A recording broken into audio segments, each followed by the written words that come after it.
त्यांचा ज्या साधेपणाचा, त्यांच्या आपुलकीचा अगर गैरवापर या कुठल्याही उमेदवारांनी त्याच्या स्वतःच्या राजकीय फायद्यासाठी केला असेल तर त्यासाठी 24 तारीख उजाडून दे.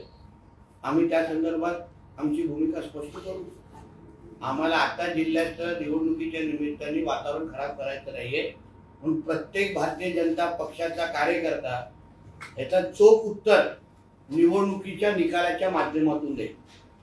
आमच्या स्वाभिमानाला हात लावण्याचं काम त्या क्लिपच्या निमित्ताने झालेलं आहे. आमचे देवेंद्र फडणवीसजींचा त्या संभाषण अशा पद्धतीने व्हायरल करणं म्हणजे आपल्या जिल्ह्यातला प्रत्येक भारतीय जनता पक्षाच्या कार्यकर्ता अतिशय दुखावलेला आहे, त्याचं मन दुखावलेलं आहे, स्वाभिमानाला ठेच पोचला आहे आणि म्हणून तो अजून पेटून काम करतोय की आमच्या देवेंद्र फडणवीसजींचा ज्यांनी अपमान केला अशा पद्धतीचा त्याला काय उत्तर द्यायचं आहे हे आम्ही मतपेटीतून 23 तारखेला निश्चित पद्धतीने करणार. शिवसेना ठाकरे गटाचे उपनेते शरद कोळी सिंधुदुर्गात आले आहेत आणि त्यांना पोलिसांनी मध्यरात्री नोटिसा बजावल्या आहेत. त्या संदर्भात आक्षेपार्ह वक्तव्य करू नये अशी सूचना पोलिसांकडून दिली आहे.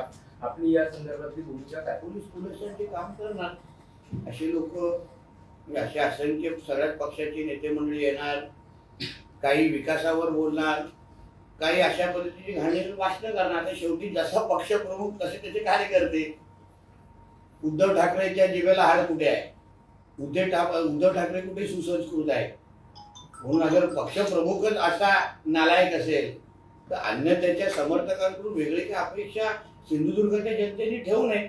याचमुळे तर सिंधुदुर्गच्या जनतेने या 6 महिन्या अगोदर लोकसभेच्या निवडणुकीमध्ये याच उद्धव ठाकरे आणि त्याच्या समर्थकांना याच विकासाच्या विरोधात भूमिका घेणारे, आमच्या सिंधुदुर्गाचं वातावरण खराब करणारे, आमची संस्कृती खराब करणारे, आमच्या स्वाभिमान असणाऱ्या आमच्या मातीतून मोठे झालेल्या नेत्यांचा अपमान करणाऱ्या लोकांना चोख प्रत्युत्तर आमच्या मतदारांनी 23 तारखेला देण्याचं ठरवलेलं आहे. म्हणून जी घाण आणायची आहे घाण आणा, स्वच्छ करण्याचं काम आमची जनता 23 तारखेला करेल.